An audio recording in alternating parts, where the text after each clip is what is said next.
un tout nouvel épisode d'Inspire-toi et aujourd'hui, je reçois Paul Corbeil qui est agent de joueur pour la Ligue nationale de hockey. Allô, Paul? Allô, Elisabeth. Comment ça va? Ça va très bien. Content d'être avec toi aujourd'hui. Oui, moi aussi. Je tiens à mentionner, là, avant qu'on commence, pour pas avoir l'air d'une impolie, Paul et moi, on se connaît depuis plusieurs années. C'est pour ça que je me permets de le tutoyer. Il n'y a pas de souci. Donc, Paul, tu es agent pour les joueurs de hockey. Ça inclut les joueurs de la Ligue nationale et autres ligues. Oui, exact. Je suis un agent certifié par l'Association des joueurs de la Ligue nationale depuis la première année de certification en 1996. OK. Puis, raconte-moi, parce que à côté de ça, tu es notaire. Exact. Raconte-moi comment t'en es venu à devenir agent. Mais premièrement, à la base, comme tu mentionnes, Elisabeth, je suis notaire. Et comment tout ça a débuté, c'était que je suis notaire à Trois-Rivières. Et un de mes bons amis, Michel Bellumeur, était un des actionnaires des Draveurs de Trois-Rivières, qui était l'équipe junior majeure qu'on avait à Trois-Rivières, avant qu'elle déménage. OK. Et j'avais des billets de saison avec un de mes bons amis, Luc Boutier. Et on avait nos billets de saison, on allait au match des Draveurs. Et on connaissait quand même plusieurs personnes à Trois-Rivières, dont quelques journalistes. Et un ami journaliste nous avait dit « Hey, les gars, un défenseur qui joue pour les Draveurs, que c'est sûr qu'il n'y a pas d'agent. Il s'appelle Éric Messier. Et pourquoi pas l'approcher? Parce que souvent, la blague, lorsque tu es comptable, Luc était comptable, moi notaire, des fois, à la blague, on dit on pourrait être agent, mais sans vraiment y croire. Et finalement, on avait pris la balle au bon, puis on avait téléphoné les parents d'Éric Messier en les invitant à mon bureau de notaire à Trois-Rivières, puis il était venu avec Éric.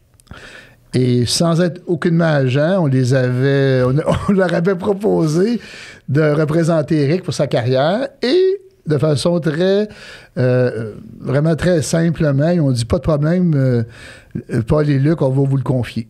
Et ça a commencé comme ça. Donc, j'étais pas agent, Luc non plus, et on s'est ramassé soudainement avec un client, Éric Messier. Et par contre, on a travaillé très fort pour lui. On l'a fait inviter dans des camps de la Ligue nationale. Il a fait 3 camps de la Ligue nationale.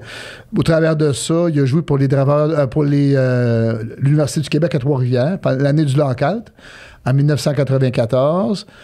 Et après ça, il a débuté dans le club école de l'Avalanche Colorado, qui à ce moment-là était... l'entraîneur était Bob Hartley, que tout le monde connaît.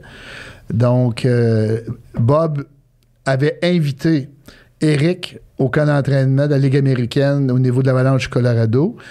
Et par la suite, Bob le gardait avec lui. Donc, il a joué dans la Ligue américaine. Et il a gagné même la Coupe Calder de la Ligue américaine, c'est-à-dire le trophée à ce niveau-là. Donc, la Ligue américaine, qui est le niveau juste avant la Ligue nationale. Et lorsque Bob est monté avec l'Avalanche Colorado dans la Ligue nationale, peut-être une année plus tard, il a demandé à l'organisation de rappeler Éric dans la Ligue nationale de hockey. Et Éric a aussi gagné la Coupe Stanley avec Bob Hartley, avec l'Avalanche Colorado. Donc, pour l'agence, je peux dire, qui s'appelle Paraf, comme Paraf un contrat. Oui. En voulant dire, notre premier client à vie a gagné la Coupe Stanley. Donc, dans le fond, ça part bien quand même une carrière d'agent. Bien, c'est sûr que ça a comme un petit peu marqué un peu ce que l'agence allait devenir. Donc, Éric n'était pas un joueur très connu, qui était un joueur, dans le fond, qui n'était pas vraiment identifié pour jouer dans la Ligue nationale de hockey. Et nous autres, on était des jeunes fringants, agents, et on a vraiment poussé beaucoup pour lui. On y croyait en lui. Et finalement, que Bob Hartley, qui est quand même... on connaît le parcours de Bob Hartley, qui a gagné la Coupe Stanley, qui a coaché dans la Ligue nationale pendant plusieurs années. Un très bon homme de hockey au Québec. Que Bob nous a fait confiance quand nous, on a débuté, puis que ça s'est terminé avec la Coupe Stanley pour Éric. C'est sûr que pour nous autres, ça a un petit peu identifié l'agence. Donc, de prendre un joueur peut-être moins connu, travailler très fort pour lui, lui croire beaucoup, pour l'amener dans la Ligue nationale. Donc, après ça, par la suite... Je te dirais que la clientèle de l'agence, on était un petit peu identifiés comme ça. On n'était pas les plus gros agents. Je n'étais pas le plus grand, je n'étais pas le plus gros, je n'étais pas le plus connu. Mais lorsque je prends quelqu'un, je suis une tête dure, je suis quelqu'un qui travaille fort, je suis quelqu'un qui est entêté. Et dans le fond, puis je suis un bon vendeur pour mes clients. Puis, si on revient à la base, c'est quoi la job d'agent? Tu sais, dans le sens que oui, tu représentes ton client, mais c'est quoi concrètement que tu dois faire pour pouvoir y permettre d'avoir des opportunités? Là, tu as nommé tantôt que pour Éric, tu l'as envoyé dans des camps d'entraînement. Qu'est-ce que tu peux faire à part ça, là, dans le fond? Ben, un agent, finalement, souvent, le monde, il parle souvent des contrats. Même dans les médias, ils vont dire tel joueur de baseball a signé pour tel montant ou un joueur de hockey. Le monde s'attache beaucoup par rapport au contrat puis à la valeur des contrats. Mais il faut quand même comprendre qu'on gère des êtres humains. Oui. Donc, dans le fond, on fait beaucoup de gestion d'êtres humains. Donc, dans le fond, oui, c'est du sport. Oui, c'est de l'administration, c'est de la gestion, mais en même temps, on gère beaucoup des personnes. Donc, c'est vraiment, premièrement, de prendre soin d'eux, de les vendre pour de leur trouver un travail. Donc, un agent, ça dit, on est des agents, on les représente. Et après ça, une fois qu'ils signent un contrat professionnel, c'est de les accompagner dans leur carrière, pas seulement pour qu'ils aient les meilleurs contrats au niveau monétaire, c'est sûr c'est ce qu'on essaie de faire, mais c'est pour qu'ils aient la plus belle et la plus longue carrière possible. Mm-hmm. Puis, tu sais, tu dirais, parce que là, ça a commencé un peu d'une blague, là, si on veut, dans le sens que c'était supposé, c'était juste comme un inside entre toi puis ton collègue, mais finalement, ça en est devenu que tu en as fait une carrière.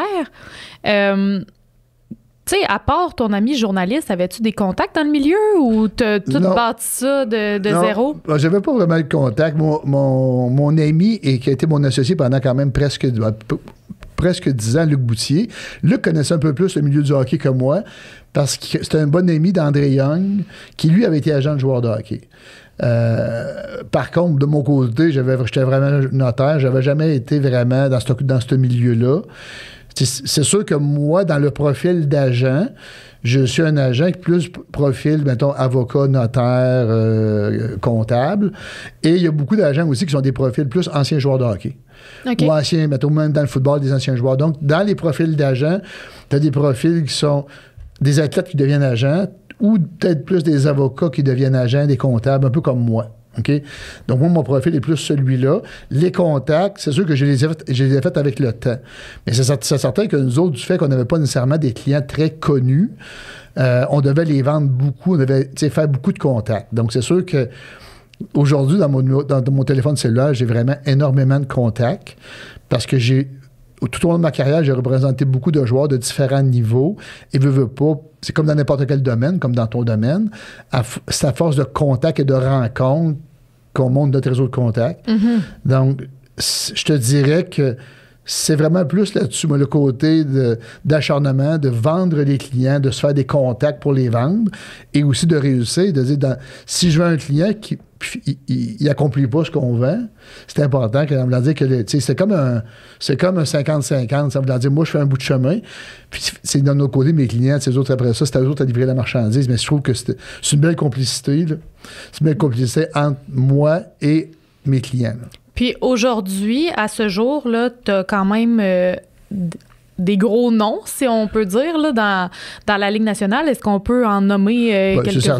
C'est certain que de façon plus concrète pour les amateurs de hockey des Canadiens de Montréal, c'est ça. Moi, je suis l'agent de Samuel Montembeault, oui, qui est le gardien de but des Canadiens. Mm-hmm. C'est certain que j'en ai d'autres. J'ai Yannick Gourde, qui est avec le Lightning de Tampa Bay, pas avec le Kraken de Seattle, mais qui a gagné la Coupe Stanley avec le Lightning de Tampa Bay à 2 reprises. Donc, j'ai Alex Barré-Boulet, justement, avec Tampa Bay.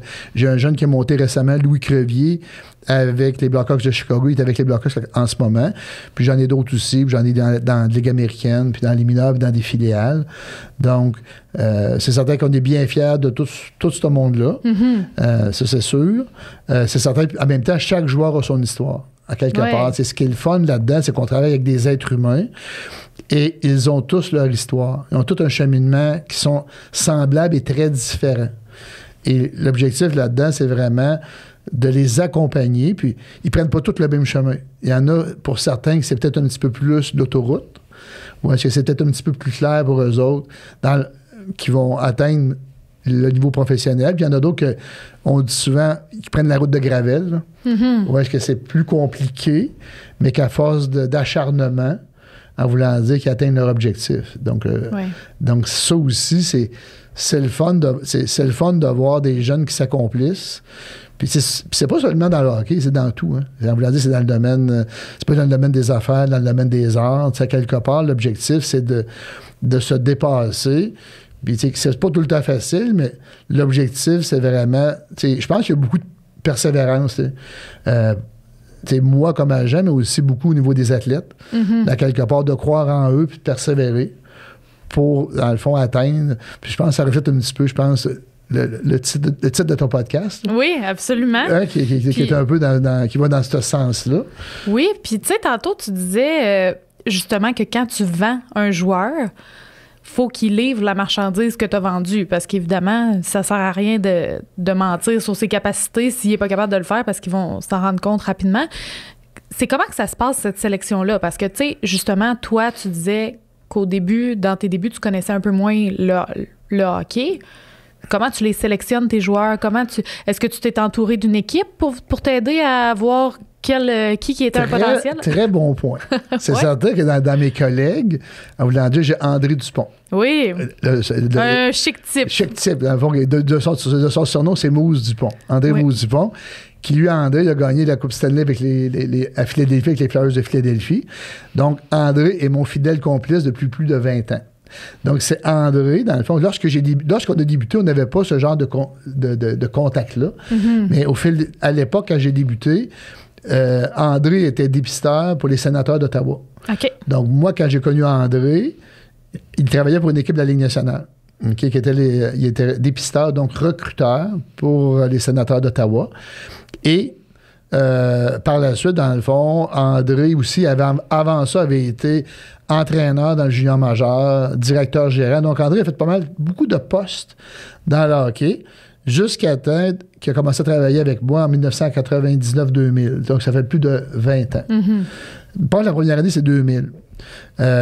Et lui, c'est certain qu'il m'a aidé plus par rapport à ça, par rapport à identifier le talent et aussi le conseil aux athlètes. Donc, à quelque part, que moi, je suis beaucoup justement dans l'aspect entêté, oui, tu es capable. Tandis qu'André, il était peut-être plus dans la connaissance fine du hockey. Je pense qu'André est probablement la personne que je connais qui analyse le mieux un match de hockey dans le terme de contenu. André est capable de regarder un match de hockey et de voir pratiquement tout sur la glace. Il a vraiment une vision globale qui est vraiment assez surprenante.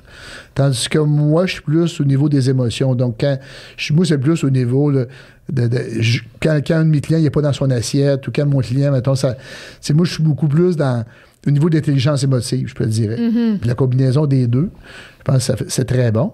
Puis on a aussi Maxime Hamelin, qui est un jeune qui est avec nous, qui agit aussi à titre de conseiller recruteur, qui a vraiment une très bonne tête de hockey. Il est très bon aussi pour conseiller les jeunes. Donc, c'est Maxime, il est dans la trentaine, donc c'est plus le plus jeune. Puis lui, un cheminement plus qui vient des ressources humaines, d'accord là, dans le contact humain. Dans notre domaine qui est quand même très important. Ouais. Donc, ça, je pense que c'est un peu, tu sais, un petit peu comme je disais, notre équipe. On est complémentaires. Donc, moi, quand j'ai débuté comme agent, l'aspect peut-être un petit peu plus naturel, quand j'ai commencé là-dedans, c'est, mettons, négocier ou m'obstiner, c'était assez naturel. Dans le sens que même quand j'étais plus jeune, quand j'étais au secondaire, quand j'étais au collégial, à l'université, le côté tout le temps justement pour moi, c'était quand même quelque chose qui était naturel. Donc, représenter des athlètes ou même des clients ou que quelqu'un a besoin de moi pour négocier des choses, pour moi, c'était assez naturel. Donc, j'ai dû apprendre ce qu'était le domaine du hockey. Mais dans le côté négociation agent, c'est quelque chose que j'ai tout le temps aimé puis que je faisais de façon naturelle. Puis, c'était comment de gérer une carrière d'agent alors que tu avais aussi une carrière de notariat à gérer? Tu sais, c'est deux sphères qui sont assez prenantes. Tu sais, le côté de notaire, on le sait, il y a des gros booms dans l'année, puis on manque jamais de travail à ce niveau-là. Mais en plus, quand arrive le recrutement pour le hockey puis tout ça, comment tu faisais pour gérer ça en début de carrière puis même encore aujourd'hui? Ben, je te dirais que c'est certain qu'au niveau au niveau du notariat, qui est quand même aussi une belle carrière, okay, je suis notaire de profession, j'ai des amis notaires aussi. Donc, c'est certain que je dis souvent que l'un nourrit l'autre. Donc, je pense pas que je serais un aussi bon agent, je ne serais pas notaire. Et je pense que j'ai développé des habiletés au niveau du notariat que j'ai grâce au hockey. OK. Je trouve que l'un nourrit l'autre. C'est certain que, comme tu mentionnes, lorsque vient le temps de l'immobilier, comme mettons pendant l'été, j'ai pas eu le choix d'avoir avec moi des collègues, notamment, encore aujourd'hui, le notaire Michel Mascotte, qui lui est un notaire qui fait beaucoup de droits immobiliers. Donc, c'est certain qu'au fil de ma carrière, le côté notariat conventionnel immobilier, c'est certain qu'au niveau du hockey, par rapport à la période de négociation, c'est certain que dans ce volet-là, j'ai pas eu le choix à un moment donné on dirait, de lever le pied là, au niveau de l'immobilier. Parce que l'agenda du hockey pendant la saison estivale des négociations, avec le côté de l'immobilier, à un moment donné, j'ai pas eu le choix de déléguer ce volet-là. Mais par contre, de façon générale, je trouve que le notariat au niveau... Tu sais, le notaire, c'est le juriste de la famille. Donc, souvent, le notaire est présent dans tous les moments de vie d'une famille. Donc, souvent, dans le conjoint de fait, le mariage, les personnes s'achètent une maison. Après ça, ils ont des enfants. Par la suite, après ça, il y a tout le côté de planification testamentaire. Donc, on dit souvent que le notaire, c'est le juriste de la famille. C'est le juriste au day-to-day, au quotidien des gens. Et moi, comme agent, c'est un peu ce que je suis aussi, là. Donc, je suis... Oui, il y a la période qui est très prenante au niveau de la négociation des contrats, mais une fois que le joueur signe son contrat professionnel et qu'il joue au niveau professionnel, je deviens un peu comme son notaire, là. Parce que lui, il a une conjointe. Sa conjointe, c'est une Québécoise. Lui, il est aux États-Unis. Il va aller aux États-Unis. Donc, à quelque part, il y a toute la question du visa de mon client, de mon joueur. De quelle façon que sa conjointe va pouvoir aller le rejoindre, tout en respectant les lois de part et d'autre. Après ça, par la suite, il va peut-être se marier. Il va peut-être avoir des enfants. Il va peut-être s'acheter une maison. Que la maison soit au Québec ou la maison soit au Colorado, il en demeure que les étapes de l'achat d'une maison, les lois sont différentes. C'est pas moi qui vais faire le contrat de la maison au Colorado. Mais par contre, je sais exactement c'est quoi les 10 étapes de l'achat d'une maison. Donc, l'inspection de bâtiment, certificat de localisation, des choses qui sont similaires. Donc, tu sais, une fois que le contrat est signé, je suis un peu, entre guillemets, le notaire de la famille ou le juriste de la famille, pareil, même si le joueur il joue au hockey. Donc, le côté d'entourer le client, que quand la conjointe, le joueur est sur la route, la conjointe a une question, elle peut me téléphoner, elle va dire Paul, il se passe ça à la maison, il arrive quoi que ce soit. J'ai des réflexes que j'ai développés grâce au notariat. Et aussi, le fait d'être dans le hockey, qui est plus dans le domaine international, je peux dire. Mettons, j'ai des clients qui sont en Europe, des clients qui sont aux États-Unis. Donc, j'ai pu développer certains volets, mettons, en droit international privé, des connaissances, des réflexes, qui, par la suite, m'aident aussi au niveau du notariat. Et parfois, j'ai des collègues notaires qui m'appellent pour avoir des questions. C'est pas rare que j'ai des collègues... Dans une année, là, une fois par année, il y a un notaire du Québec, à quelque part au Québec, qui m'appelle pour avoir des conseils dans des champs, peut-être pas nécessairement directement reliés au hockey, mais dans des concepts de droit qui se ressemblent. Parce que dans le fond, tu sais, ça s'arrête pas à juste signer un contrat avec le joueur puis s'assurer qu'il soit dans la Ligue nationale, exemple. Tu sais, c'est vraiment de l'appuyer aussi tout au long de sa carrière. Exact. C'est ça. De là, un petit peu que, tu sais, au lieu que comme agent, c'est sûr que le fait que je sois notaire, ça m'aide. Versus d'autres agents qui ont d'autres profils. C'est sûr que si tu es un agent qui est un ancien joueur de hockey, c'est sûr que t'as pas, tu sais, moi, j'ai quand même, tu sais, le fait de... je suis notaire, j'ai mon bac en droit, tu sais, ma maîtrise en droit notarial, mon expérience. Tu sais, même au niveau des notions de fiscalité, tu sais, je suis pas, mettons... Souvent, les notaires au Québec, c'est un compliment que je vais lancer aux notaires aussi, là. Les notaires au Québec, ce sont de très bons généralistes. T'sais, mettons, comme juriste, là, les notaires, c'est vraiment des très, très bons généralistes. Tu prends rarement un notaire au dépourvu dans une question juridique parce que le notaire va faire du droit de la famille, il va faire du droit immobilier, il va faire du droit corporatif, il y a des notions en fiscalité.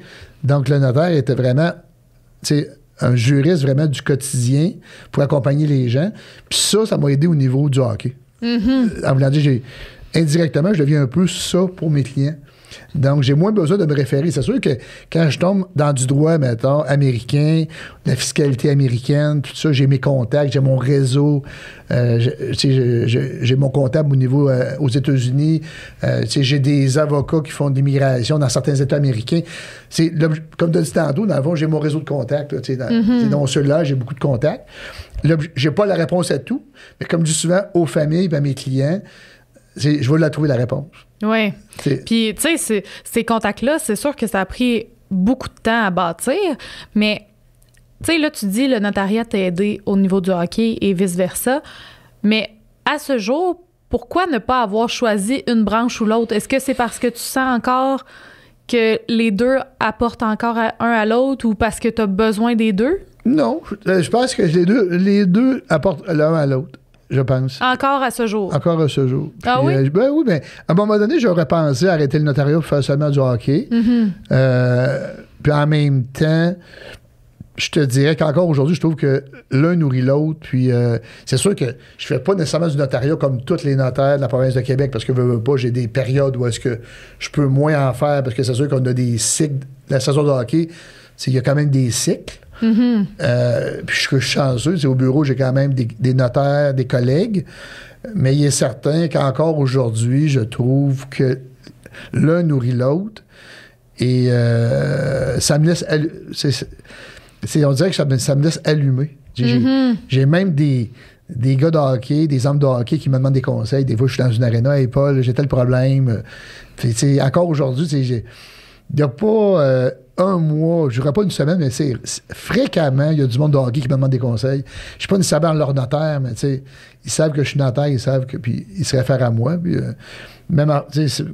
Moi, moi, j'aime les deux. Honnêtement, j'aime les deux. Comme j'ai dit tantôt, je respecte beaucoup la profession de notaire. Ben oui. Je respecte beaucoup la profession de notaire. J'aime mes collègues, j'apprécie. Mais c'est certain que j'adore ce que je fais au niveau du hockey. Oui, je préfère que du hockey. Je vais peut-être...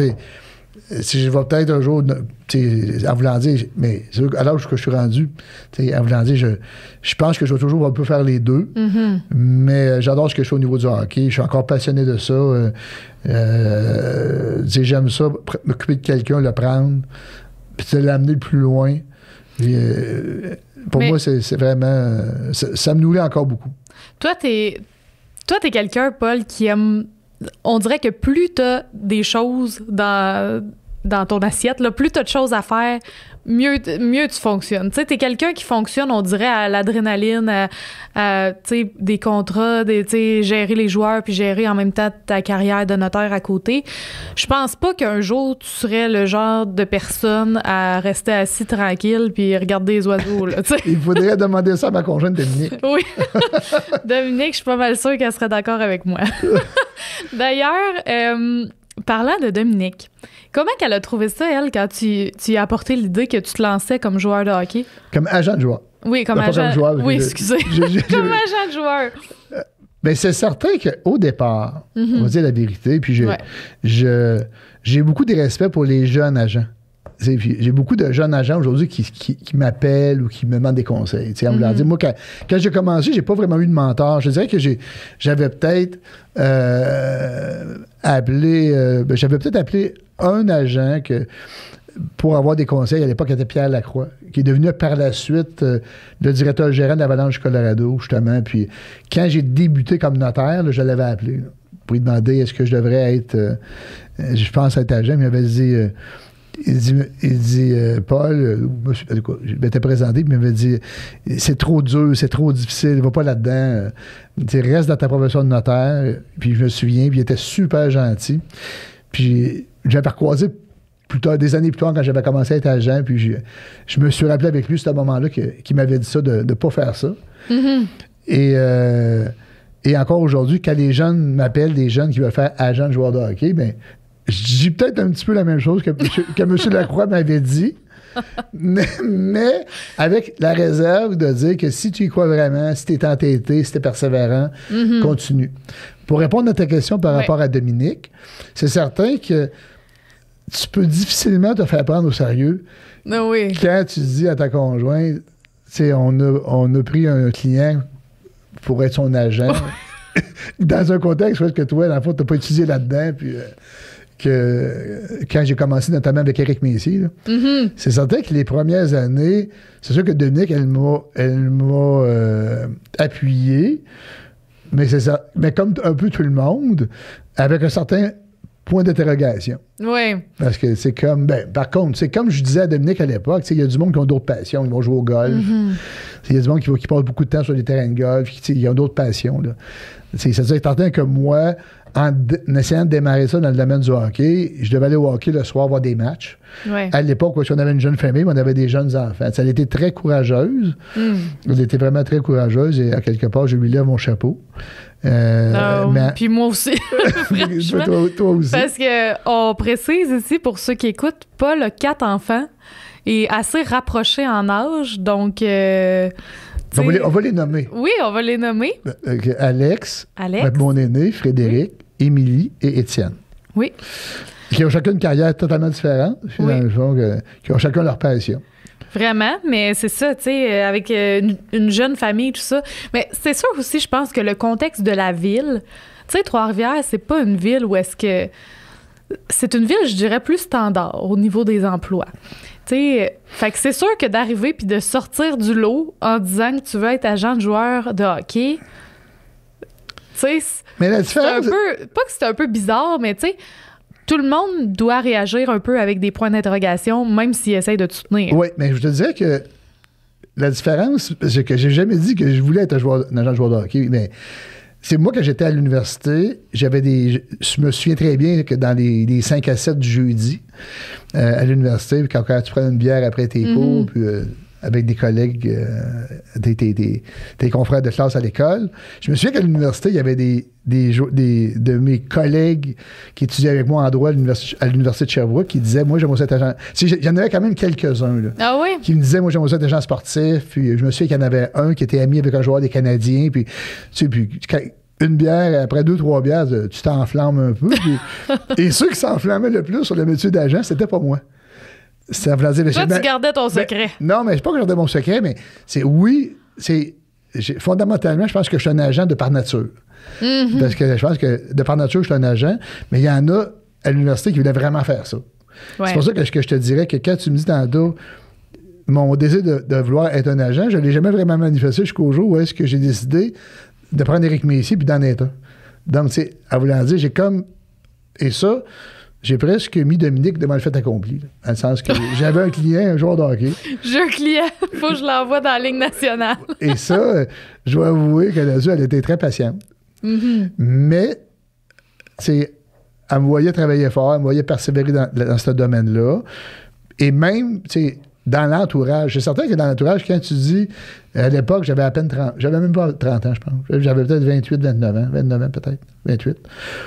Et que là, justement, tu arrives au restaurant au centre-ville, puis tu vois du monde de ton âge, puis le monde, ils savent que t'es l'agent de 1 ou 2 joueurs de hockey. Puis on dit, comment ça, Paul Corbeil, il sort de où, lui, comme agent? Puis, on voyait des petits sourires. on voyait des petits sourires. Mais je pense que c'est dans tous les trucs non conventionnels, il y a ce genre de sourire-là. Exactement. Ouais. Parce que les gens, c'est de l'inconnu pour eux, puis des fois, ils se disent « Moi, je ferais pas ça, mon Dieu, j'ai pas les reins assez solides. » Mais, tu sais, la famille d'Éric, là, le premier joueur que tu as signé, eux autres, ils se sont dit « On prend un guess. Comment t'as fait pour lui vendre ta salade alors que t'avais aucune expérience? » Mais je pense que c'était une question de feu, peut-être dans le regard, dans le désir, dans la fougue de la jeunesse, la fougue de la jeunesse. Ouais. Hein? Puis c'est Luc était avec moi, puis Luc aussi avait une belle personnalité, puis donc peut-être ils voyaient que dans nos yeux qu'on croyait être capable de le faire, puis eux, il n'y avait pas d'autres agents qui les avaient approchés. Oui, il n'y avait rien à perdre. Il n'y avait rien à perdre, puis... Et nous autres, quand on l'a fait, on a eu des résultats. Il y a eu des invitations. On a eu des résultats. Et donc, le fait d'avoir des résultats, puis même nous autres, comme jeunes, dans ce métier-là, ça nous a donné confiance. Puis Luc avait un front de bœuf aussi, Luc Boutier. Puis lui, il n'était pas gêné de faire des démarches. Moi, de mon côté... un peu la même chose, mais j'ai appris au travers de lui par rapport à ça. Lui a appris de moi par rapport à d'autres choses. Puis on a été un peu complices de ce début dans ce métier-là qui était quand même pas commun. Mais encore aujourd'hui, je pense que j'ai la passion. Puis comme j'ai dit tantôt, c'est quelque chose pour moi qui est un peu naturel. Moi, on va dire représenter des gens. Ça voulait dire pas seulement des joueurs de hockey. Je me suis déjà fait demander... j'ai déjà pensé pas d'être un agent d'artiste ou j'ai déjà représenté quelqu'un à l'époque qui voulait peut-être aller dans la lutte professionnelle. Donc, des fois, il y a des personnes qui ont croisé ma route, que j'ai aidé dans des projets de ce type-là. Puis, c'est quelque chose que j'ai concrétisé dans le domaine du hockey. Mm-hmm. Puis, aussi, là, si je reviens à la famille, est-ce que tu trouvais... En regardant ça aujourd'hui, trouves-tu que ça a été un moment difficile, parce que justement, tu devais beaucoup t'absenter? Est-ce que tu trouves que tu étais quand même capable de voir tes enfants grandir ou c'était vraiment, tu étais juste dans le hockey? Comment tu jonglais avec tout ça? Ben, j'ai vraiment jonglé, pour dire la vérité. Le verbe, il est bien choisi. Le verbe, il est bien choisi parce que, encore aujourd'hui, des fois, quand il y a des jeunes agents qui m'en parlent, des fois, je raconte à des jeunes agents ce que j'ai fait dans le temps. Puis, des fois, il y a des agents qui me regardent puis, avec des yeux à vouloir dire moi, je suis déjà été au hockey et dans le fond, revenir, mettons, d'aller à l'extérieur et de revenir à la maison à 4h moins quart le matin pour être là quand les enfants se lèvent. Pour pas que, si c'est un papa normal, dans le fond, qui travaille dans un job normal, quand les enfants se lèvent le matin, il est là pour les déjeuner parce que maman, elle aussi a une profession, elle doit aller travailler. Là. Parce que toi, toi et Dominique, la famille, c'est très important. C'est très important. Pour nous, c'est le cœur de notre... La famille, nous, c'est le cœur de notre vie, on peut dire, je peux dire. Pour nous, la famille, c'est important. Et pour moi, si je me dis, c'est pas parce que j'essaie de passer dans ce domaine-là que, justement, je vais passer mon temps à l'extérieur de la maison. C'est un domaine qui peut être fascinant aussi. T'es dans les arénas, tu rencontres des gens de la Ligue nationale de hockey. C'est facile après d'aller prendre une bière, après ça, faire du PR, rester à l'hôtel. C'est un domaine qui est un peu le show business, je peux dire. Okay? Mais le show business sportif. Show business sportif, un peu. Mais par contre, c'est quand tu attends ton client après le match, puis que dans le fond, tu parles avec lui, puis qu'après ça, tu rentres dans ton auto, puis que tu roules une partie de la nuit, puis tu arrives chez vous, puis tu dors 2h30, 3h pour te lever pour faire les lunchs le matin. Mais tu sais, parce que tu vas être là quand tes enfants se lèvent, comme un papa normal qui aurait été une job de 8 à 5. Là. Mais tu sais, ça, c'est le genre de sacrifice que j'ai fait. Toi, tu as sacrifié les heures de sommeil.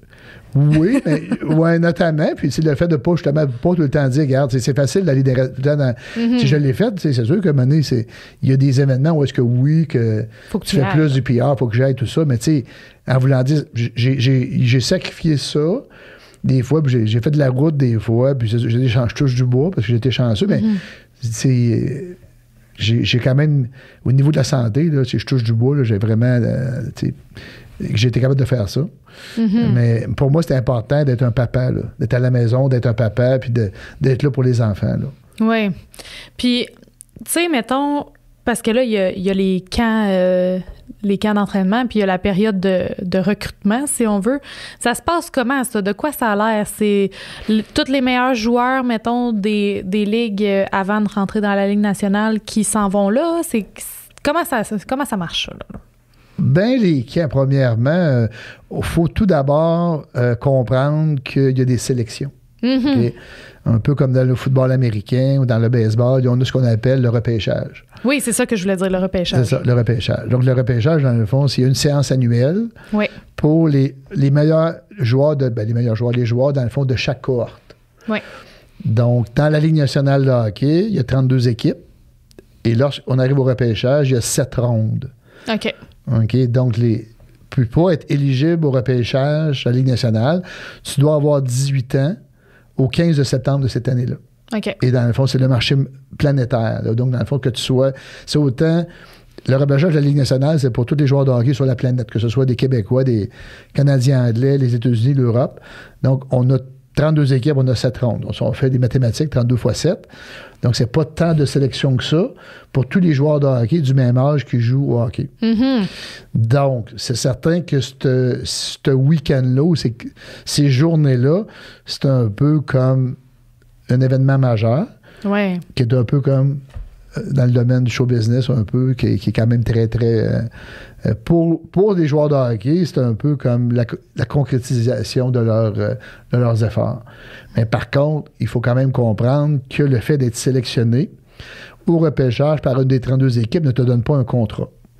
Donc, dans le fond, c'est comme s'ils t'ouvrent la porte pour t'amener au camp d'entraînement et ils ont les droits sur toi pendant 2 ans. Donc, tu es sûr d'être habitué au camp d'entraînement pendant à peu près 2-3 ans.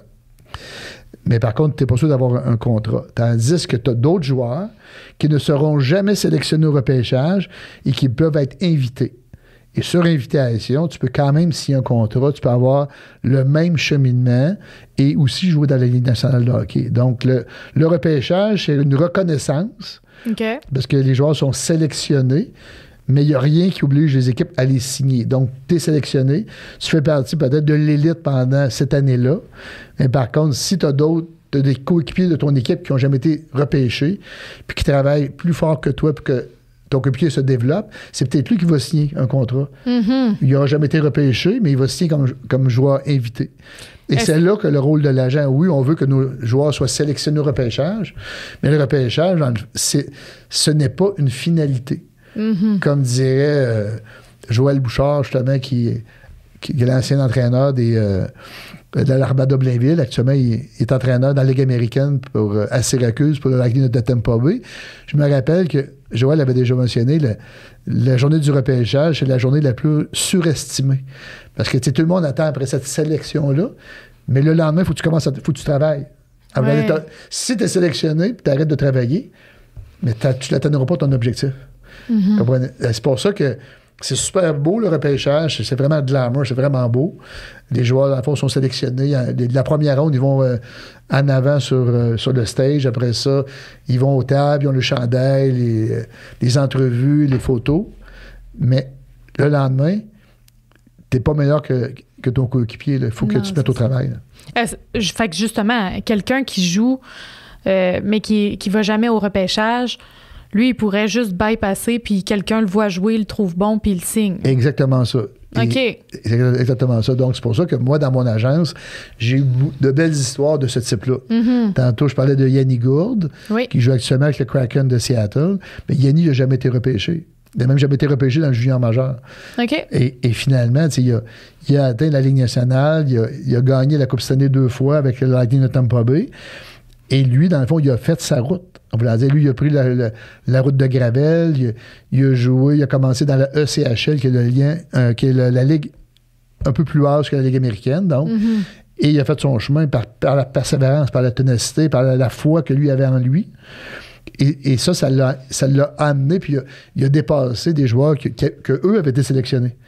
Donc, c'est pour ça que la beauté du sport, c'est un peu celle-là. Ouais. Et souvent, je donne un exemple. Je me souviens que même toi, quand tu étais à l'école, venir au secondaire, si on t'avait demandé quand tu étais l'année de ton conventum, quand tu sors en secondaire 5, qui va réussir, qui va faire telle carrière, tu n'aurais probablement pas choisi les bons. Sûrement. Tu n'aurais peut-être pas choisi les bons. Donc, au niveau des sélections, c'est la même affaire. La sélection dans la Ligue nationale, c'est à 18 ans. En voulant dire, donc, est-ce que, oui, à 18 ans, on a l'impression qu'il va faire carrière, mais c'est peut-être pas lui qui va faire carrière. Mm-hmm. Moi, aujourd'hui, j'ai de mes collègues secondaires, j'en ai qui sont rendus médecins. Tu m'aurais demandé au secondaire, est-ce que c'est lui qui aurait été médecin dans ma tâche? C'est peut-être pas lui que j'aurais pris. Je comprends. Est-ce que c'est lui qui aurait fait une carrière de footballeur professionnel? Dans ma promotion, on a un de mes collègues qui a joué au football professionnel. Ah oui? Puis il y avait d'autres bons joueurs de football à l'école. Mais jamais j'aurais pensé. J'avais eu à gager, puis il y a eu une très belle carrière dans le football professionnel. Mm-hmm. Et que tout ça pour dire que, des sélections, c'est pas où on est qui est important, c'est où on s'en va. Oui. En voulant dire, c'est pas... on aura beau aussi bon soit-il aujourd'hui, c'est demain qui est important. Mm-hmm. C'est vers où qu'on s'en va. Puis les joueurs, mettons, exemple, que tu signes dans la Ligue nationale, eux, c'est des contrats de combien de temps? Est-ce que ça varie selon d'un joueur à l'autre ou c'est fixe, il y a un minimum d'années qu'ils doivent faire? C'est certain que tout comme il y a différents types de contrats, c'est sûr que c'est plus technique, là. Oui. Mais il y a différents types de contrats, mais si on parle strictement de contrat de la Ligue nationale de hockey, le contrat d'entrée, lorsque le joueur commence, lorsqu'il sort du junior majeur pour rentrer dans la Ligue nationale, le contrat d'entrée est un contrat de 3 ans. OK. La règle. Il y a des exceptions. Mais la règle, le contrat d'entrée, c'est vraiment un contrat de 3 ans. Si le joueur signe son contrat d'entrée à 22 ans ou à 23 ans, le contrat est moins long. Mais de façon générale, le joueur qui signe en sortant de son junior majeur à 21 ans, c'est un contrat de 3 ans. Donc ça, c'est déjà réglé. Une fois que ce contrat-là est passé, là, après ça, tu as des restrictions. Un joueur peut être agent libre avec restriction. Donc, il ne peut pas nécessairement signer avec d'autres organisations que la tienne. Okay. Donc, il y a des années que tu as le droit à l'arbitrage. Donc, les contrats, quand moi, je suis un agent certifié par l'Association des joueurs de la Ligue nationale de hockey, comme je disais tout à l'heure, en 1996. Donc, moi, je suis sujet à la réglementation de l'Association des joueurs et il y a une convention collective. Et dans la convention collective, il y a des règles du jeu au niveau des agents libres, au niveau de l'arbitrage, etc. Et comme agent, tout dépendant de l'âge de ton client, de où il est rendu dans sa carrière, on essaye de prendre tout ce qu'on a à notre disposition pour avoir les meilleurs contrats possibles, les plus longs possibles, mais en même temps, il y a des années où est-ce que la négociation, c'est un jeu de levier. OK? Il y a des années qu'on n'en a pas de levier. Donc, il y a des années que tu dois dire à ton client, regarde, cette année, on doit passer par là. Il y a d'autres années qu'on a plus de levier. Donc, de là, l'importance, j'en ai pas parlé depuis le début de l'entrevue, l'importance de la communication, d'être capable de bien communiquer avec ton client et un petit peu de gérer les attentes. En voulant dire, c'est sûr que tout le monde veut signer le contrat le plus long possible et le plus élevé possible. Mais dans notre domaine, il y a des années qui sont plus difficiles.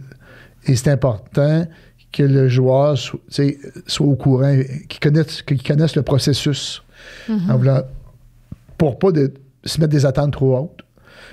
Quand c'est une année où est-ce on n'a pas beaucoup de levier en négociation de façon au niveau technique. Là. Okay? Puis, tu sais, le joueur, là, peut-être que je me trompe, là, mais j'ai déjà entendu que, mettons, un joueur peut jouer dans la Ligue nationale, mais après ça, se faire retourner quasiment au club école. Là. Exact. Est-ce qu'une fois qu'il retourne au club école, il peut retourner à nouveau dans la Ligue nationale ou c'est fini pour lui? Non, il peut. C'est vraiment comme un ascenseur. Là. Mais qu'est-ce qui fait en sorte qu'à un moment donné, il se fait sortir puis qu'après ça, c'est parce que c'est un milieu très compétitif. OK. Donc, à quelque part, comme je le mentionnais tout à l'heure, il y a des repêchages à chaque année, il y a des nouvelles cohortes. Donc, on dit souvent à nos clients, là, toi, tu es là pour voler la job de quelqu'un d'autre. Puis le jour où tu vas l'avoir ta job dans la Ligue nationale, il y a quelqu'un qui va vouloir ta job. Ouais. Donc, c'est pour ça que les joueurs, ils se poussent beaucoup. Là. Les joueurs de la Ligue nationale, ce sont de grands athlètes. Là. Absolument. Voulant dire, le monde, ils disent tout le temps que les joueurs de hockey font beaucoup d'argent, tout ça dans la Ligue nationale de hockey. Mais c'est du 11 mois par année. Là. Les joueurs qui jouent au hockey, c'est plus que du 11 mois. Ils prennent quelques semaines un peu plus tranquilles, mais c'est de l'entraînement. C'est très intense pendant plusieurs années. Donc, ils en payent aussi. Ils sont blessés, ils en payent un petit peu de leur santé ou de leur condition physique. Donc, les carrières ne sont pas longues. Donc, les carrières n'étant pas longues et que tout le monde veut un petit peu voler la job de l'autre, c'est sûr que des fois, si tu te fais bousculer, des fois, tu peux redescendre dans la Ligue américaine, puis ton travail, c'est de travailler fort pour remonter. Ouais. Et c'est certain que il y a des joueurs de hockey qui ont fait ce qu'on appelle du up and down, là. Ligue américaine, Ligue nationale. Un jour, ils ont eu des carrières. Donc, le job de l'agent, c'est justement d'être là. Je dis souvent, dans le fond, l'agent, c'est pas quand ça va bien que tu en as besoin, c'est quand ça va mal. Donc, c'est d'être là, justement, quand ça va moins bien. Puis que si le joueur, maintenant, il est dans une mauvaise passe, puis il est dans la Ligue américaine, justement, le niveau en dessous de la Ligue nationale ou encore dans la ECHL, d'être là avec lui à ce moment-là pour lui permettre de remonter puis de s'accomplir. Là. Donc, pour moi, ça, c'est très important. Puis ça, c'est un peu dans mon ADN à moi. Je trouve que, oui, on veut tous être dans les galas, on veut tous boire dans le champagne de la Coupe Stanley, mais la réalité, c'est que c'est comme un iceberg. Ça veut dire il y en a un peu en haut, mais il y en a beaucoup en dessous qui veulent monter. Ouais. Puis c'est d'être là avec ceux qui sont en bas aussi, beaucoup présents, avec des détails, avec de l'accompagnement, avec de l'écoute, d'être là pour eux autres, pour les aider justement à se réaliser. Là. Puis quand ils finissent leur carrière, parce que, tu sais, je sais pas à quel âge exactement ils terminent, mais, tu sais, souvent, on entend vers la trentaine, fin trentaine peut-être? Oui, ça dépend. Mettons, souvent, le domaine athlétique, mettons, quand on regarde le cycle d'un athlète, mettons, souvent 34, 35, 36, 37. Je dirais que ça dépend il y en a qui vont prendre leur retraite à 33, il y en a à 35, il y en a à 36. Et je te dirais que c'est là-dedans. Là. Des athlètes professionnels qui se rendent à 40 ans, c'est plutôt rare. Il y a des exceptions, mais ça joue dans la trentaine, mi-trentaine à peu près. Là. Peut-être un petit peu plus, un petit peu moins. OK. Mais ils font quoi, eux? Est-ce qu'ils arrêtent complètement de travailler puis ils font juste vivre le vie ça dépend toujours des gains que l'athlète a fait pendant sa carrière. C'est certain que pour certains, il y avait des beaux talents au niveau scolaire ou aussi académique qui retournent à l'école après. OK. Il y en a plus qu'on pense qu'ils le font. Il y en a aussi, tantôt quand je parlais de la gestion, au niveau des finances. Oui. Comme agent, c'est important de bien entourer nos athlètes de bons conseillers financiers aussi. Donc, dans le fond, on travaille au niveau de l'agence avec un conseiller financier, avec comptable fiscaliste. Ce qui est très important, c'est l'épargne. OK? Souvent, le monde va dire on peut faire des placements en bourse qui vont rapporter plus. L'objectif, c'est pas de viser pour le coup de circuit. L'objectif, c'est vraiment d'avoir de l'épargne. Les joueurs font des très bons salaires. Oui. Donc, c'est d'épargner. C'est pas une question d'avoir un rendement incroyable. C'est surtout d'épargner, d'avoir un rendement correct, mais tout en sécurité, pour justement leur permettre d'avoir l'esprit en paix pour leur futur. Puis pas juste leur futur lointain à la retraite, mais même un futur plus proche. Quand tu arrives en renégociation, tu as joué quelques années dans la Ligue nationale de hockey, puis que tu as été prudent, tu n'as pas embarqué dans des voitures de luxe ou encore d'acheter, mettons, trop de choses. Là, où est-ce que le joueur, dans le fond, il n'a pas d'épargne? C'est sûr que le joueur qui a de l'épargne est beaucoup plus grande souvent, ou dans la négociation, beaucoup plus sereinement. Comme n'importe quel citoyen qui attend toujours après sa paye, il tombe un peu plus nerveux. Donc, tandis que le joueur de hockey, c'est un peu la même chose. Le joueur de hockey, c'est sûr que si tu fais 2 millions et tu en dépenses 3, ça veut dire c'est des choses qui peuvent arriver. Donc, si on est capable d'inculquer, dans le fond, plus une hygiène au niveau des finances, très simple, là, aux valeurs de base, mais ça rend le tout beaucoup plus facile, puis c'est même plus facile à performer. La personne qui a moins de soucis, même dans la vie de tous les jours, performe beaucoup mieux, moins de tracas. Donc, c'est important, dans notre volet d'accompagnement, d'inclure ça aussi. Mais ça l'a justement devancé une de mes questions parce que là, je connais pas tous les joueurs qui ont passé par ton agence, mais j'imagine qu'il y a une bonne partie qui sont pas millionnaires là, en rentrant là. Fait que, veux pas de passer d'un salaire standard à des gros salaires comme ça. Il y en a qui pourraient partir en peur puis tout flouber en une année. Puis justement, ça va lui créer plus de stress que d'autres choses. Fait que je trouve ça bien quand même qu'il y ait un soutien financier avec des professionnels. Oui, puis c'est soutien, puis un peu d'éducation là-dedans, au travers de ça. Là, c'est de garder ça terre à terre. Là. Puis ça, je te dirais que peut-être que ça, c'est un peu dans la valeur, peut-être, dans le concret du notariat. Là, tantôt, on parlait du notariat, qui est un droit de la famille, un droit avec des valeurs familiales de base, où est-ce qu'on retrouve un peu. Et ça, je pense que cet aspect-là, je pense que de façon globale, mettons, m'a aidé, même encore aujourd'hui, là, dans le devoir de conseil. Oui. Puis, tu sais, toi, dans le fond, les joueurs, tu les signes pour le hockey, mais est-ce que c'est toi aussi qui s'occupe quand, exemple, un joueur va faire une publicité, va faire une entrevue? C'est-tu toi qui gères ça ou c'est quelqu'un d'autre qui s'occupe de ce Je dirais que habituellement, c'est toujours moi. OK. Ben, c'est sûr que ça peut arriver. Habituellement, c'est moi. Ça peut arriver que c'est pas moi, mais de façon générale, c'est moi qui gère au niveau des commandites et publicités, c'est moi qui m'en occupe aussi. Donc, c'est ça qui est intéressant. C'est quand même un domaine où est-ce qu'il est. On parle de contrat de commandite, contrat de publicité. Ça touche un petit peu l'union des artistes aussi, c'est le domaine artistique. Donc, c'est certain que c'est très intéressant. Et encore là, c'est des domaines qui à titre de notaire, qui m'ont toujours intéressé.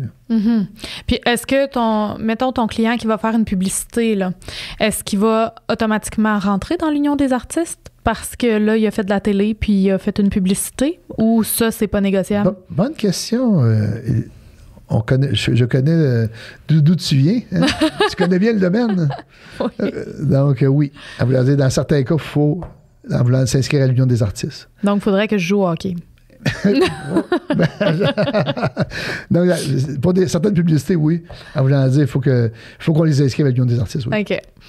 Puis, en terminant, là, qu'est-ce que tu dirais aux gens qui veulent jouer professionnellement au hockey? Comment, tu sais, c'est sûr et certain que ces gens-là entendent 1000 fois par jour ou, tu sais, tout leur entourage leur dit « Ah, ça se peut pas, tu rêves en couleur, c'est trop difficile. » Toi, c'est quoi tu leur dirais à ces gens-là?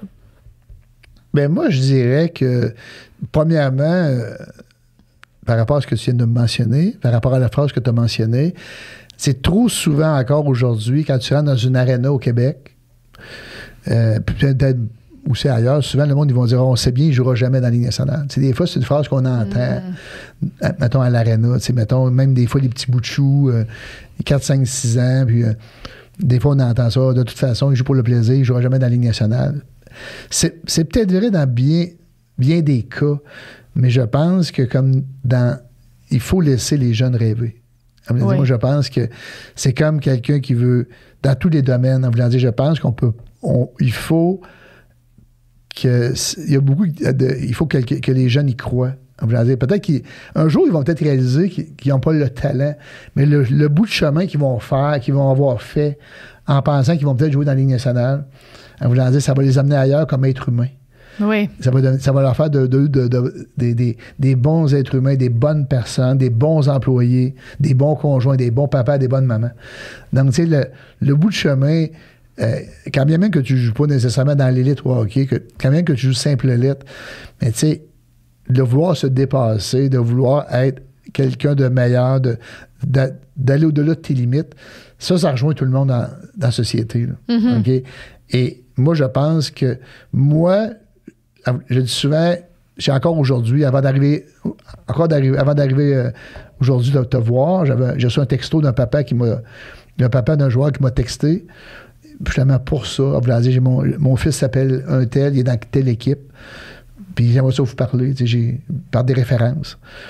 Mais tu sais, moi, après ma barre, je les écoute, puis je me dis, tu sais, ils ont le droit d'y croire. Là. Oui. Ils ont le droit d'y croire. Puis toi, en voulant dire, oui, t'es là pour mettre les affaires quand même réalistement, mais je crois pas que t'es là nécessairement pour péter la balloune nécessairement. Moi, je pense que, comme j'ai dit tantôt, c'est difficile d'avoir vraiment la vision claire qui va réussir dans la vie. Puis on parle au niveau artistique, là. Ceux qui ont gagné le festival de chansons de Granby, ou les humoristes qui ont fait l'école de l'humour. On va dire, c'est un tel qui était très bon à l'école de l'humour. Finalement, tu te rends compte qu'à la fin, c'est tel autre artiste qui est rendu, mettons, l'humoriste le plus connu.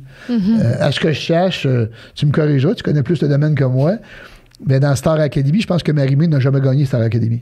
Non, si je me trompe pas. Elle n'a jamais gagné, mais elle a quand même une très belle carrière. Ben oui, c'est souvent dans...